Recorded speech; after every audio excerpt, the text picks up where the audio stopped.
大家好，我是蔡主婷。今天我们做烤五花肉，家里只要有个平底锅或者不粘锅就行了，非常方便。五花肉要选这种肥瘦分明的，一般超市里包装好的就行，可以直接上烤盘烤好了后再剪开。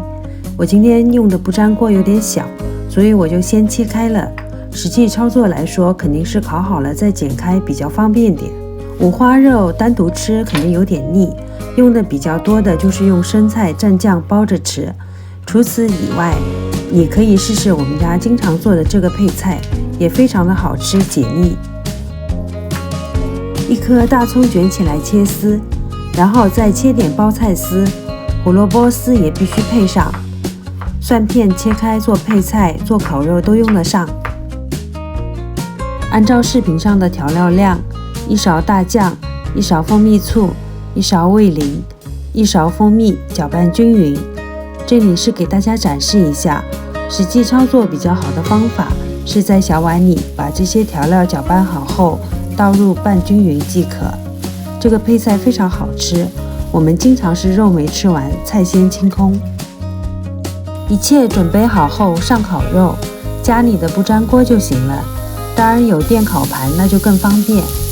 总之就是想在家里吃个烤五花肉，绝对不会被设备束缚。烤五花肉我就不多言了，你们应该比我还更熟悉吧。上下左右前前后后烤到金黄色，或者略微有一点点焦黄就可以了。喜欢吃原味的可以先出锅一部分。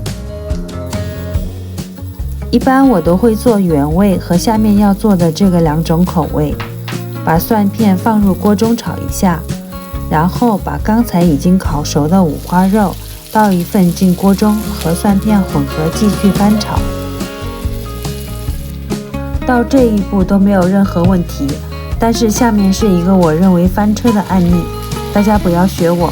这里需要用吸油纸吸掉一部分油，加入酱油、醋、味淋小勺的半勺，但是我忘记吸油，因为很久不做了。然后用了炒菜的这个勺做了标准，结果你们看到了，虽然最后口味也还可以，但是好了，不重要了，你们做的时候不翻车就行。这个是正确的做法，视频上的调料都是半勺，吸干油后翻炒至收汁就可以了。五花肉在家里用不粘锅烤，每次我都做2个口味。左边这个是原味的，右边这个就是加了非常少的酱汁的，都好吃。撒点芝麻摆个盘，把刚才拌好的配菜准备好，大口吃肉，大口喝酒，小生活的满足就是这么简单。我是蔡主婷，谢谢你们的观看，我们下期再见。